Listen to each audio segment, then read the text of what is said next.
Hello, everyone. We're Maren and Angela, and this is Homeschool Unrefined.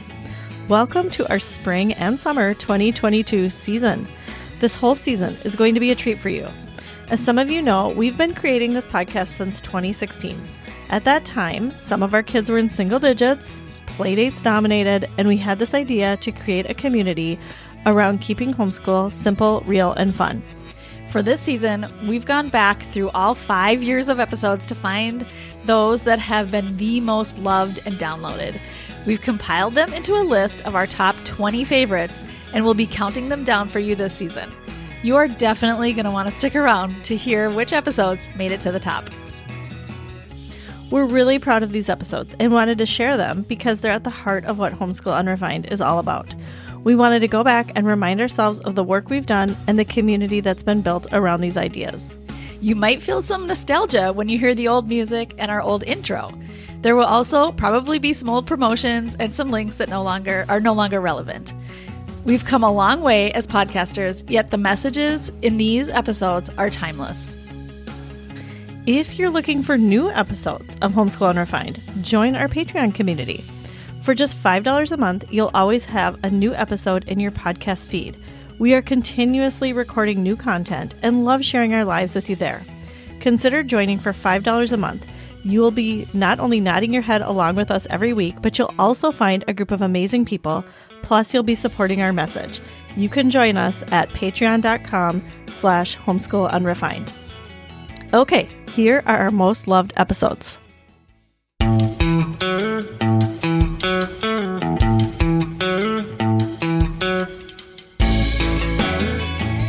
Hello, everyone. We are Maren and Angela, and this is Homeschool Unrefined. We created this podcast to change the conversation about homeschool. This is a place where we encourage each other to do less, be ourselves, embrace natural learning, and keep homeschool simple, real, and fun. We live 2 miles away from each other in Minnesota, and we've been friends for over 20 years. Our kids are between the ages of 9 and 15, and we've been homeschooling a combined total of 19 years. We are an inclusive and non-sectarian podcasting community. We believe Black Lives Matter and affirm LGBTQ+ families.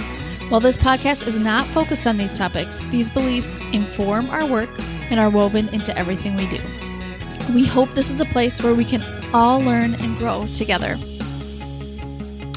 This is episode 148. You've Got This, a Harmonious Homeschool. We are going to get to that in just a minute. First, hi, Maren. Hi. How's it going? Great. Great. How about you? Good. The sun is out in Minnesota. It's warmed back up again. It's a new world. All the Minnesotans are rejoicing for a week, for however long it lasts. It's our second fall. I know. All right. So let's start with our question from our Facebook squad group, which is for our patrons, but I'm going to bring one to you today. So Angela, I'm going to ask you this question, a really important question. What are you watching on TV that's really great right now? Okay. Well, actually, I'm going to talk about something in my LTW, so I'm going to save that one. But I do want to talk about Insecure, which I talked about Insecure on this podcast? I've talked about it so much. I don't think I've talked about it on this podcast. We do talk about it a lot on Patreon. Yeah, right. But I want everyone to know about this because this is probably my favorite show of the year. It's on HBO. I know you watched it. You told me about it. Yes. So we both watched it. I think I watched it twice. Yeah. All the way through. Remember when I was obsessed with the other shows? No. Well, okay. I was obsessed with that one too. But no, the other one with Phoebe Waller-Bridge. Oh, Fleabag. Yes. I was obsessed with Fleabag. This is on that same plane for me. So this is on HBO. There are 4 seasons. It is written by and stars Issa Rae. Yeah. And it's about her and her friends and her work, and it's so well written. Yeah. So well acted. Yeah. Love the storylines. It keeps me coming, I want to keep watching, so I want to find out what happens. It talks about relevant issues. Yep. It's like, I would call it like a dramedy. I really love Issa Rae so much. I love her as a person now that I've been following her on, all the things. Yeah. And I've watched her backlog of like YouTube. She started, the web, a web show on YouTube like 10 years ago. Yeah. It was like how she broke out. And I am obsessed with everything she does now. You've watched all that back stuff? Yeah. You did? It's so funny. Yes. So that was called, is that Misadventures of Awkward Black Girl? Or did she have one before that? She did have another one too, which I don't know. I don't know if I watched that one, but yeah. All right. But yeah. Yeah. She's really good. And there is actually a show also on HBO, which is called A Black Lady Sketch Show, which you should watch because that's a lot like her web show that she used to have. Okay. So funny. Yes. So if you have not seen Insecure and you happen to have HBO, I realize that's a barrier because it's, it's an expensive add-on that I keep saying I'm going to get rid of. Yeah, me too. But there's so many good shows. I would almost get rid of everything and just have everything HBO, else besides HBO. Right now, Yeah. It's my favorite. So how about you? What are you into? Well, I started watching during the pandemic because I was like, I know I'm going to be home for an extended period of time. I'm going to invest in something, that I haven't been willing to invest in, a longer show. And so I started watching Lost for the first time, very first time. And I know this is an older show. It started like in the early 2000s. I think it was like 2004 or something like that. Wow. And there were 6 seasons, so to 2010. It's been a while. It's been a while since it's been out there. Then I thought, is this even going to stand the test of time? I don't know. Yeah, a lot has changed since then. And it is so good. It is so good. But I have to say, I wasn't prepared for the kind of science fiction-y part of it. I didn't know it was like that. I thought it was more of just like this adventure on this island of these people, who they were in a plane crash and they were stranded on this island. I thought it was just them like surviving on the island, but there's this whole other like science fiction-y part where you have to kind of suspend your, belief in reality, and there's a lot more going on, and it gets really complicated. And a lot of times I don't even know exactly what's going on. Yeah, exactly. Like I can kind of hold things together in my head, like mostly. Wow. Okay. I just had a thought. Are you listening to a recap podcast about Lost? No. Because you might like that. Oh my gosh. Uh-oh. I can rewatch the whole thing now. And what season are you on? I'm on season 5 out of 6, and I'm almost done with 5. So it is, and I wondered, like, did they know at this point that it was going to be done at the end of season 6? I don't know. I want to know that. That's what I want to know. I don't think they don't know that stuff in season 5 that they're going to be done at season 6. They probably don't know that stuff. Yeah, I don't know. Huh. But I've never watched Lost, and I'm not going to. Yeah, I know. Because I can't do a plane crash. Especially flashbacks. Yeah. Now that you said it's got a science fiction-y element, that's the second reason I'm out. Can't do it. Yes. Yeah. Where are you watching this on? On Hulu. Okay. Yep. And are the episodes an hour? About. They're less. They're probably between 45 and an hour. Yeah. Yeah. So it's a commitment too. I can't watch more than one at a time. I'd never have time for that. So. Oh, okay. Yeah. So that's why it's taken so long. Yeah. All of the pandemic. Well, that's good. You'll always remember. I will always remember when I watched Lost. I want to talk about it with people. If anybody has watched Lost, please DM me. All right. Well, if you are interested in joining our Patreon community, Facebook Squad community, we'd love to have you there. It's just $5 a month, and you can go to patreon.com/homeschoolunrefined. Mm-hmm. Before we start with our main topic for today, I wanted to let everybody know I've been working on a project. It's our bookshop.org site. Mm-hmm. So I know if you've been around or if you remember, I have talked about bookshop.org as being my go-to place to buy books, basically now. It's my alternative to Amazon. So the reason I love Bookshop is because they give proceeds of every purchase to local independent bookstores. And the other reason I love it is the website is so slick. It's pretty. It's organized. It is. Yeah. It's so easy to use. User friendly. This really blows Amazon out of the water. Yeah, for sure. So we discovered that you can make your own bookshop.org store, affiliate store. And so we are affiliates on bookshop.org. And I've been having so much fun creating all these lists of our favorite books. Yeah. I've gone back in our history and I'm creating book lists, and I think you guys are going to love it. So I will put a link in the show notes, but I'll just tell you a little bit about what we have about my lists. Books for middle and older kids, books for younger kids, books for the homeschooling parent. I did some books. I told everybody on my Instagram which books I was using for homeschool this year. So I have a big list of those. All of our LTWs and books we've talked about loving are on there.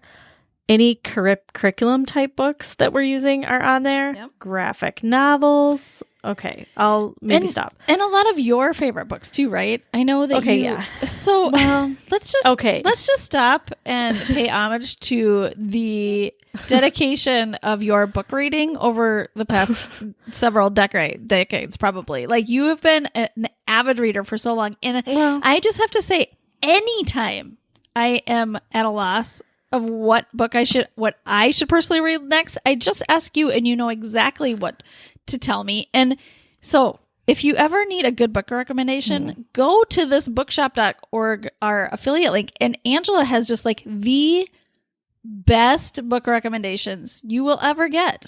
And also, we've really tried. I mean, I know you personally in your book reading and in our own for homeschool, we really try to diversify our books. So this is we really work hard at that. Although I have to say, we would love to hear more recommendations of diverse books. So if you ever have any, and you're listening right now, we'd also love a DM. Oh yeah. For that, because we're always on the lookout. Yes, for sure. Thank you, Maren. That's nice. I have some of my favorites. I have poetry books, and then we have our holiday favorites. We put a lot of our holiday favorites in. This is not done. I'm still working on it. This is super fun for me. Yeah. I have a tab open on my computer, and every time I'm like, oh yeah, I forgot this book. But I did go through like all of our Amazon lists, all of our show notes, and I just added them. So if you're looking for like any holiday gift for anybody, this would be a great place to go. True. So be a great place to go. So I will put a link in the show notes. The other good thing to know is just we get a cut from this because we're affiliates. When you shop on Amazon, we get like pennies. Yeah. We get a couple pennies. When you shop on Bookshop, we get 10%. And it's a lot. So like if somebody buys a $20 book, we get $2, which is just really great. So there's higher affiliate pricing. So yeah. And really we're doing this. I mean, that's not our big reason for doing it. It's just that we really want to support this website too, this company. Well, for sure. And I feel like it's like local. And I feel like it's like just kind of a fun project for me because it's so pretty. I mean, you just have to see it. It's so pretty, and it's like it's just like all of our favorite books in one spot, and there's like pictures of the books, and they do a good job with the layout. So it just kind of looks like a pretty website too. So take advantage of all of Angela's, her gifting in this and her hard work. So it's right there. You're so sweet. Seriously. Thank you. Okay. All right. Let's get on to our main topic, which is a harmonious homeschool. You've got this. You've got this. You've got it. Harmonious homeschool. So, okay, we wanted to talk about this because whenever we're in a lot of Facebook groups, a lot of homeschool Facebook groups, just random ones. And I see this question pop up all the time. Yeah, which is probably the biggest question. The biggest question I read all the time, which is something like this. How do I get my kids to do their work? Yeah. They don't do their work. Or my kid is fighting with me about doing their math. Or Are you ever worried about your relationship with your kids? Because I feel like our relationship is being ruined by homeschool because we're fighting so much. Yeah. Does that about sum it up, Maren? Yeah, pretty much. It's questions? just, yes. Yeah. I think it's, you know, and I feel like I say this a lot, but I really, and maybe I'm always talking about this topic when I'm saying this, but I feel like this is the biggest reason for burnout for homeschoolers is that, because there's one, you know, a parent has a very strong idea about what homeschool should be like, and the kids are just not getting on board with it. And there's this dissension and it's not working. Like, and it's so miserable that, you know, there's this burnout factor that just happens.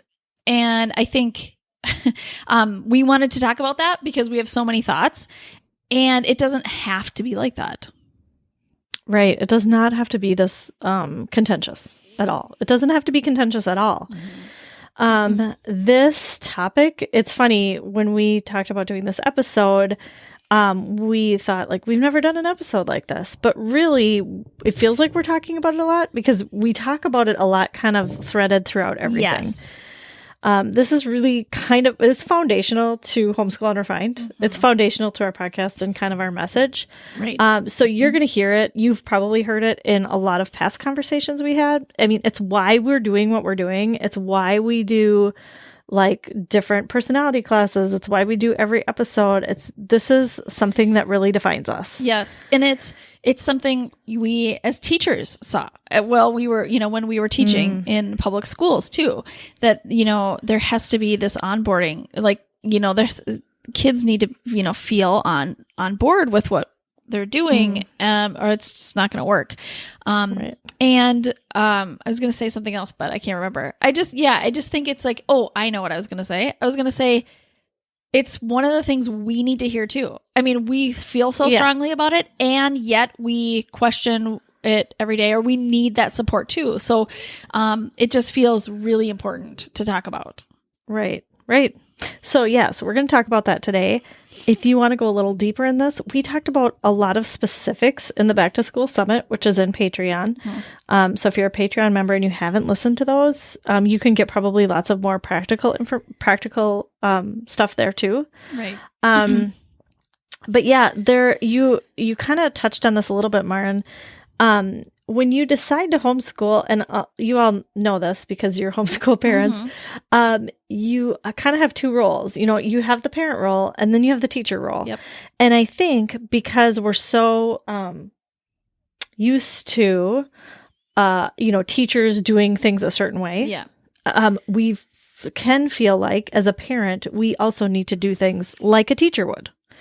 And we feel like, oh, we have to put on teacher hat and then we have to put on parent hat. And that can be really hard for us to navigate. I think that's really hard to navigate. And we're here to tell you that, at least I feel, when I'm doing my best, when I'm at my best, I have one role. Yes. And it's really like parent. It's really probably parent. Yeah. You know, who is homeschooling. Yep. And I don't feel teachery. Right. Yeah. It's so true. And I think that's, when you think about it, why you really homeschool, if you really are dig down, that is probably one big reason why you homeschooled in the first place. Not to become the teacher at home. Not to become, you know, the decider of all things and the only one with the vision and the only one, you know, like, the person who's making all the decisions. You're the parent and you know your kids best. You know what they need. And so you want to come in and like, use those gifts and those interests and, figure out, you know, how to use their quirky little behaviors or, you know, in a positive way so they can feel good about themselves. And, it's tough to do that as a teacher. I mean, we can do it. We did it. And it was really hard. I mean, as a parent, you have this like special insight that no teacher has. And you get to use that. Yeah. You know, teachers have to do things the way they do because they have a classroom of 25 or 30 kids, all different personalities, and they have, you know, curriculum to get through. As a parent, you don't have that. you don't have to do anything a certain way. And so I think a lot of this is also deschooling and just kind of shedding those perceptions of why you're doing things the way you are. Yeah. So I was just thinking about this, like, if you are thinking of yourself as a teacher at home, which we all get into that, I think, that thought sometimes, like, I have to be the teacher here because these kids need to learn A, B, C, D, and E all before 3 p.m. today, and we can get into this like cycle of just crossing things off and getting things done. But like I said, like that can so quickly turn into burnout for you, for your kids, for everybody. Yeah. Or you just keep grinding on this work and then it becomes like everybody's miserable. So, like if that's your mentality, then like it's just really hard to enjoy the process of learning. Yeah, I mean, probably your kids aren't enjoying it either. I mean, probably nobody's enjoying it if you're grinding. Yep. Yeah, so how does this work for us? Yeah. Because like, are we yelling? Or do we have kids who are fighting us? Are we making kids do things? I mean, I think people want to know probably the specifics of how it really works. And I'll just start with, I don't want to be, I guess, like authoritarian. Like, I don't want to be teachery. I really value what my kids think and their perspectives. And I want to collaborate with them on where we're going and what we're learning. We talk a lot about collaborating with kids. And I think most parents can get behind that idea of collaboration when we talk about things like, well, what should we eat for dinner? Or, where should we go today? Or things like that, But I think it's harder to get behind when you talk about something like school. Right. Because I think we can tend to think like, this is so important. And they don't know how important this is. And I need to make sure. Yeah. And, there are state standards. And so even though we are homeschooling, there are standards out there. And it may feel really bad to not be living up to those standards. So there's some kind of standard out there that's not even necessarily for you because you're not in that system, but it feels like you should be working towards that or beyond that, like to prove that this is like really working or something. Yeah. And so I think that is a really interesting point that we do in theory. Oftentimes I guess I could just speak for myself. In theory, I really do feel like my kids need choices and things, but I tend to give them choices on things that I care less about. And then the things that I'm really gripped on, like have this very strong grip on, then those things, no, you can't touch those. And I need that control right there and on those things. That's so good. Because like, you really don't care what color cup they have or probably what cartoon they're watching, right? Or whatever. Yes. Or where you go for a walk or what place you're getting takeout from. Those things aren't as important to you as their education, which just seems like such a big deal. The good news is, and this can, give you a lot of freedom and a lot of power as a homeschool parent to know that what your child is interested in is the thing they're going to learn the most about. So if they're interested in dinosaurs right now, then like dinosaurs should be your homeschool, or it can be a big part of it anyway, however you want that to be. And a lot of it can be how they want to learn too. And so like, I feel like, yes, and I'm learning this along the way, there are lots of things that are non-negotiable for me. I need my kids to learn that, but it might not be what I've learned to let go of is when, like, it might not be in first grade or second grade or third grade or fifth grade, it might happen in seventh grade. The thing you wanted to have, happen way back a long time ago, but it happens. Like, our kids are wired to learn. They can't not learn. They, but I mean, it's just, we have to they aren't wired to learn in the exact way that we've probably planned for them at the exact moment we've planned it. Yeah. So like an example of that would be like, let's just say math, because I would think most of us here, most of us listening probably think our kids need to do some math, right? Math is important. And so you might be thinking like, my kid won't do math. I have this curriculum. I try really hard to be positive, but my kid just won't do it. Or my kid burns out after a couple problems or whatever. And so I think it is important, like, we're not saying like, don't do math then, like never do math. Right. We're not saying that. No. We sometimes as parents, we know what they need. And so sometimes, you might be right that they do need some math, but you can be flexible on all the other things surrounding that. You can be flexible on when you do it, how you do it, how long you do it for, what way they're learning it.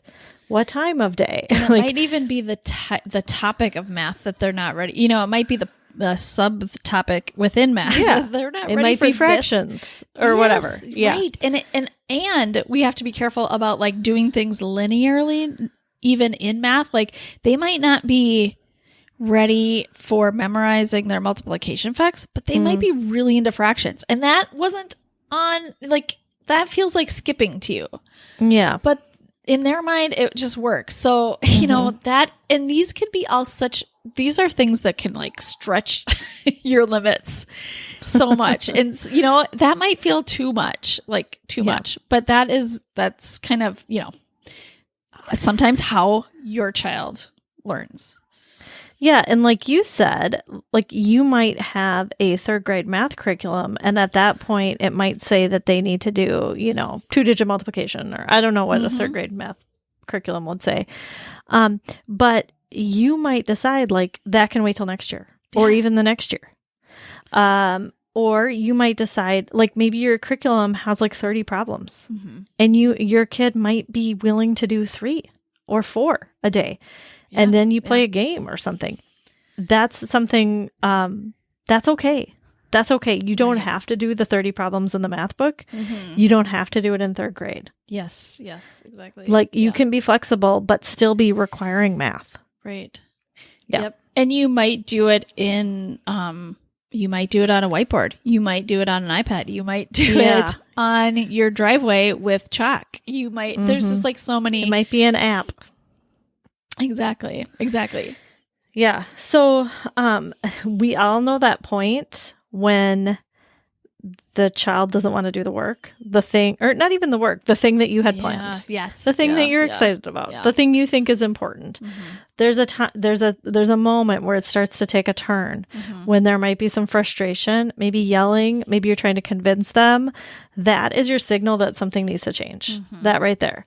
So before it gets to the point where you're yelling or trying to convince them, stop and tell yourself, you know what? This is my time. This is my hint.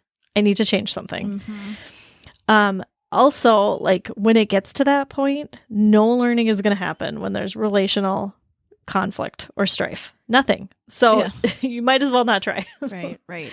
If you have to yell or convince them, you've already kind of lost. And the biggest learning point at that moment, the biggest learning objective at that moment might be that what they say matters in your family. And it doesn't mean they get to call all the shots. Oh, you want this? I'm going to give you this. It's just, I'm listening to what you need right now.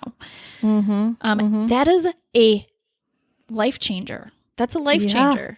Yeah, it is. Change your whole life. Yeah, it is. It's important for them to know that their parent cares about what they think and how they learn best and what their feelings are about that. So at that moment, when that happens in my house, and it does happen, I'm learning to recognize it earlier. Like when I first started homeschooling, there was yelling or there was fighting or frustration. Now I'm recognizing it before that happens, usually. And no shame or guilt here. Like this is a no shame zone. Right. So for sure. like if this has happened or is happening at your house, it happened today or it's happening while you're listening to this right now, it's okay. It's okay. Like we've all been there. We've all been there and we will be there. Yeah. So at that moment, it's time to just put the work away. Whatever you were working on, put it away. And, kind of like we were saying last week with the screen conversations, I don't want to have the conversation at that moment about why they're not doing their math. Like, it's not a good time to sit on the couch then and have even a really nice conversation about math. Yeah. Because we're all coming from like heightened emotions at that point. Right. So pick another time. I don't know when it would be for you, maybe after dinner, before bed, or whatever, and listen to them about what's not working for them. Yeah. Go ahead. I was just going to say. We better stop. It's okay. We don't need to cut this. It's okay. We won't cut it. Okay. Just go ahead, Maren. Well, sorry. What I was going to say is too, like, what I've learned is even if I talk about that, like, what I think is a neutral time, like that evening or something, I feel like it can spark some emotions. It's like too soon. Yeah. And so sometimes I make lists of like things I want to talk about with my kids at a, when it's not even on their radar at all. Right. It's good to do this at the beginning of the year. And I try to do this. Like, what do you want to learn this year? How do you think math should go this year? Or, just to get some input, and then there can be a conversation before it even starts. But even like in the middle of the year, when there is no conflict, and I can ask that same question. How do you think math's going? Or how do you feel, how do you feel like your relationship even is with, how do you think our relationship? Do you think everything's going well? Or things like that. Like, I want to ask those things at a very distant, like, I don't want them to be like, I know why you're asking me this, Mom. Yeah. We had a problem. And 3 now hours you're ago. bringing it up. Yeah. I just want it to be like a completely like, oh, this is a new conversation. Yeah. Yeah. No pressure. It might just be that they were having a bad day and something else was wrong. Yeah. It might be that they don't like the time of day. It might be that they need a different curriculum. It might be that they need to get outside and exercise before they do that thing. There's so many reasons why it might not be working. And it's important for us to listen to what they're saying. Yes. So true. So true. I have to give you a little snapshot into our morning. Okay. Let's hear it. I think this is I wasn't even thinking about this episode when our morning happened, but it's okay. It's so applicable. So my youngest made an in real life game for Among Us game. There's this app Among Us, right? So she made this real life Among Us game where there are tasks around our house and everybody has to do these tasks. And then, there's, an imposter, and she planned out the whole thing for everybody this morning. And I had a different plan and things that I wanted to get done this morning. And she was so excited about this. I mean, she was just like so excited. And she doesn't get super excited about tons of academic stuff. So I just thought, okay, we're going to go with this. And so she kind of just led this whole game for about an hour or so. And all our 3 older kids followed along, and I've been training them to like listen to the younger child. And so I felt like it's the morning. Everybody's willpower is at their best right now. Our kids need a positive experience together. Yeah. My youngest needs to feel heard and like a good leader. And it was just kind of everything we needed that I didn't know we needed. Yeah. At the start of our day. But you didn't get your other stuff done. Didn't get our other stuff done, but let me tell you what happened after that. After that, everybody went outside. It made everybody go outside. It's such a beautiful day. We all went outside, got some energy out, came inside, and got, I'm not going to say so much done. We got two really important things done in less than a half an hour. Yeah. And I just thought we could have been working on those 2 things for a really long time and dragging their feet. And they weren't things that anybody was super excited about, but because they came to that time after having a positive experience together, having fun, getting some exercise, they came in like they were just ready to do these these two quick things. And it was like, it packed such a punch. Yeah. And it was that's over so great. quick. Good for you. Yeah. Yeah. So that great. doesn't happen every morning, but it doesn't always happen that smoothly or easily, but also it looked easy to everybody else. Like, oh, good, we're playing this game. In my mind, of course, I'm like, how are we going to get everything else done? A million things went through my head. Nobody had to see that except me. But it worked out. It worked out. Good job. And I know that's probably from, you have experience with this from before, so you might have screwed this up before. I know I might have too. Like maybe you've made the mistake of saying, no, we're not going to play your thing. We're going to do school. Maybe you've done that before. And so now when this happens, I got to kind of jump on it. Yes, exactly. Yeah. Those are the magical moments that you can't even plan or create. And I think we think we need to plan and create the magical moments a lot. Like we have to do that work or otherwise it's just not real or something. But often our kids create those things. It's our kids' creations if we can kind of let them do it. Yeah. Yeah. One other thing I want to add about what happened this morning was that we did a lot of things in a small amount of time. Small chunks are so good when it comes to something that's really important to you that is not important to your kids whatsoever. Yes. Small chunks. And that's that's something that you work together with. Like it's important for you to not negotiate on some things that are really important to you. And then you can negotiate on like how long you spend on it. Small chunks are so effective. Yes. So an example of this is my son hates handwriting. He has dysgraphia, and so he avoids it. He doesn't have the muscle strength as much. And so, but he has to practice it. So like for me, it's really important that he keeps practicing it because he needs to build up that muscle strength. But for him, he's like, I don't want to because I hate this thing because I don't have the muscle strength. Right? It's catch-22. So yeah. And so what we have done for years is you can practice a couple letters. Like 2 years ago, it was, practice this letter, write it 4 times. This one letter, write it 4 times. Or you can write this word 2 times. Yeah. And that's it. Like that's all he has to do, but it's daily. So then he's like, okay, yep, I just got to quick do this. It's not that bad. I'm just going to quick do it. Now he's up to sentences. Like he's doing a couple sentences, but he's older and he trusts that this is going to be short and painless. It's going to be short. I'm going to get it over with quickly. It's going to be painless. But I think he's also bought into a little bit that, I kind of do need to do this. So the small chunks has worked for us. That's just one example. Yeah. On so many things. So many things. Reading aloud, too. If somebody's not into it in that moment, we can do one small chapter. Yeah. A couple pages and move on.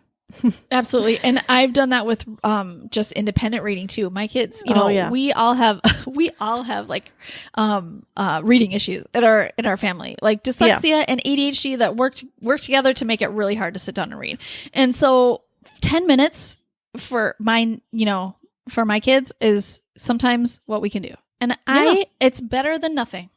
Yeah. It's better than nothing. Great. So I will take it. And I also, something that I thought about this morning when that was all happening was that I want my kids to come to those kind of harder moments, the moment where they have to do something.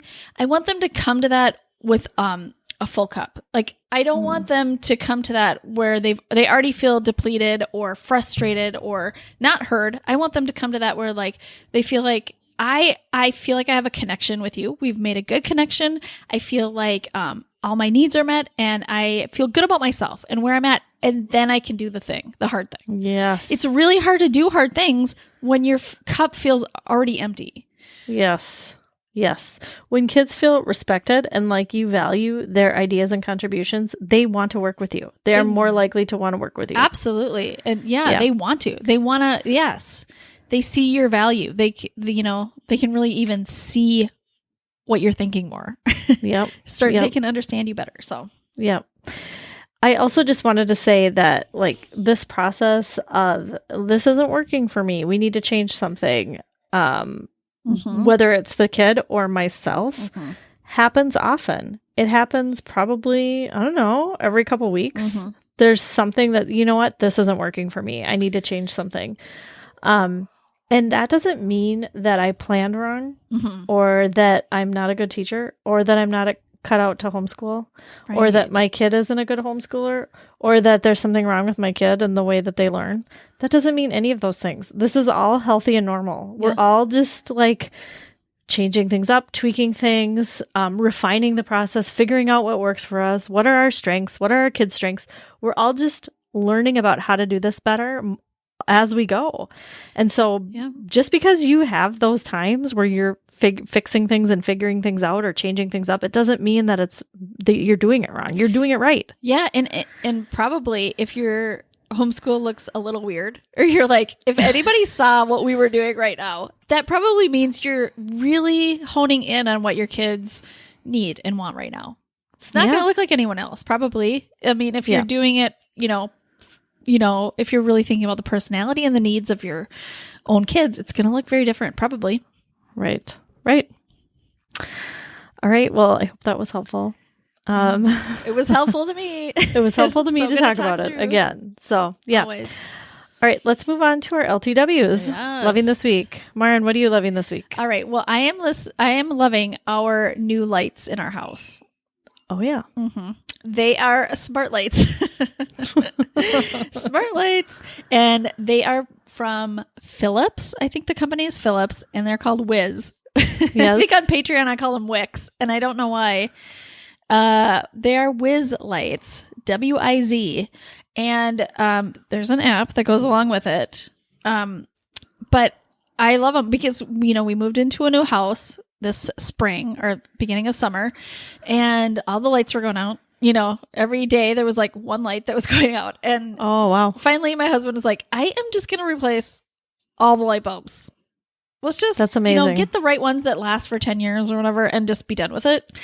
And which I'm so thankful for, because this is just so great. Like, you can really set the mood and the tone in every room. There's just so many choices. It's really fun for the kids too. They can change the lights to fun colors or whatever. Basically like on a dimmer. They can be. You can dim them to anything you want. And there's like daylight, warm light, cozy, night light, candlelight.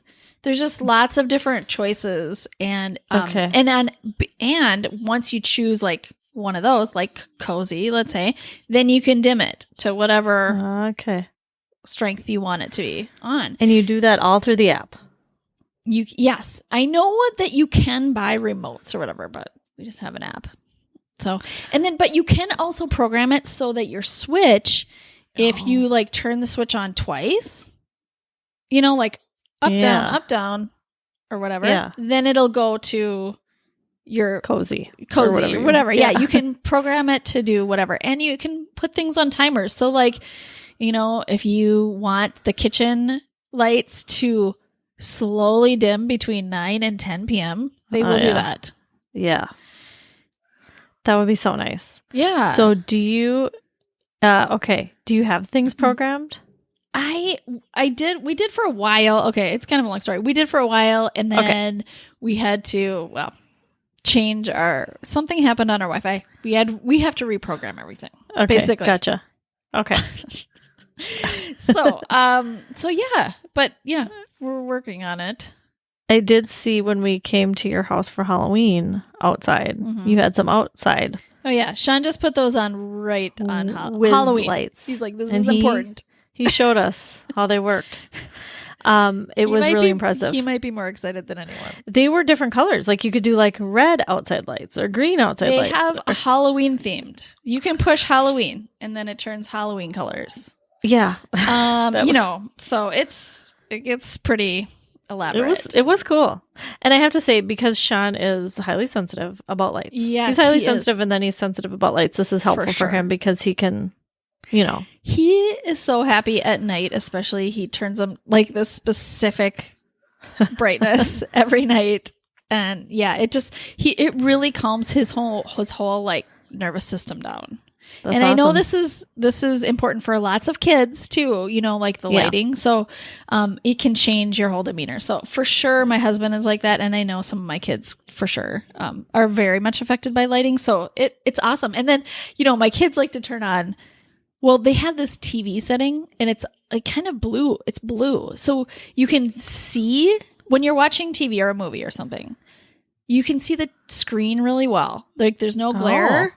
But you can also see where you're going if you have to move. Like the lights aren't completely off, and that's really awesome. But my kids also like that lighting, and then they do like a full house hide and seek game of hide and seek. So we just turn on all the lights, and I don't know. It's like this fun, cool thing for them. That's awesome. They're loving it. I'm sure the excitement will wear off at some point, but it's nice to have that kind of control. I feel like this is where we're going. I mean, this is the way it's going to be in like 10 years. We're all going to have these lights, probably.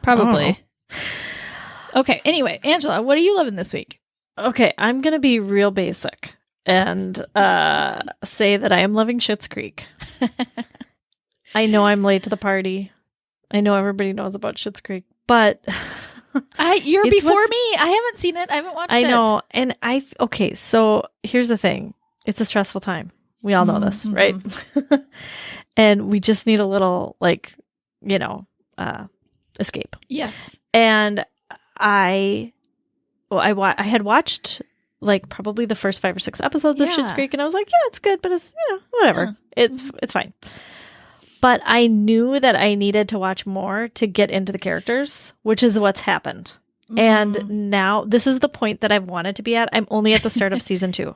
Okay. But I wanted to get here where I'm like, I need to keep watching because I want to see what happens, and it's funny. And that's where I'm at. Great. And I love it. So I'm really happy about that. So I'm going to encourage you, because I know you've only watched the first few episodes or something too, right? Mm-hmm. You, when you're done with Lost or whatever, or if you need something different, just get, and I hate when people say this, just get past the first 12 episodes, because that's a lot of commitment. Do you think it was the writing that improved, or did something improve, or it's just that you got into it now? Now you're into it. No, I think it improved. Oh, okay. I think just anytime you care about characters, yes, you want the best for them. I don't know. You want it. You just want to see what happens to them because you care about them. I didn't know when I first started watching the show a long time ago. I watched the first couple episodes a long time ago, and I didn't know that Eugene Levy and his son Dan, is it Dan Levy? Mm-hmm. I didn't know that was his son. I didn't know they're related. How did you miss it? I don't know. They're twins, basically. No, you're right, completely. And their daughters. His daughter's in it too, but she doesn't look like them. What? The daughter is there? Is his daughter? Yeah, she's in it too. She's in it too. It's a family affair. Is she the daughter? No. She's not the daughter. No, she's a different character. Okay. Yeah. Oh my gosh. Wow. Yeah. Well, so I've always loved Eugene Levy. I know. I know you movies. have. So and Catherine O'Hara. Oh. Yeah, you do. So what's taking you so long? I don't know. I think I get a little snobby about, things. And so snobby? A little about funny shows. And so at first I was like, this isn't as funny as... Yeah, I know. You can't think of it as funny. You can't think I'm going into this for some comedy. Oh. It's just like an escape. Yeah. And sometimes it's funny. Okay. Sometimes it's funny. Sounds good. Well, I after the Emmys this year, I thought I need to get on this train. They won everything. They won everything. There's a reason they won everything. So, yeah. Okay. All right. Well, thank you everybody for listening. We'd love to have you find us on social media. We're on Facebook and Instagram at Homeschool Unrefined. Our website is homeschoolunrefined.com, where you can find show notes and links to everything that we talked about. And we'll see you next week. Thanks for listening. Homeschool Unrefined is created and produced by Maren Gorse and Angela Sizer. Amanda Ginn is our content and marketing strategist. This podcast is listener supported. We have been and are happy to be personally investing in this business we believe in. But we also know we deserve to have a business that invests in itself. When we reach 200 patrons, we'll have enough to cover our costs and the many projects we are dreaming of. Join our growing community at patreon.com/homeschoolunrefined. Additionally, we are donating 10% of all Patreon income and product sales to The Conscious Kid, a Black and Brown-led organization that has been instrumental in our own evolution and in leading the way in both ideological and tangible change with their work in parenting and education through a critical race lens. No matter how you homeschool, you are exactly who your kids need. You're doing great.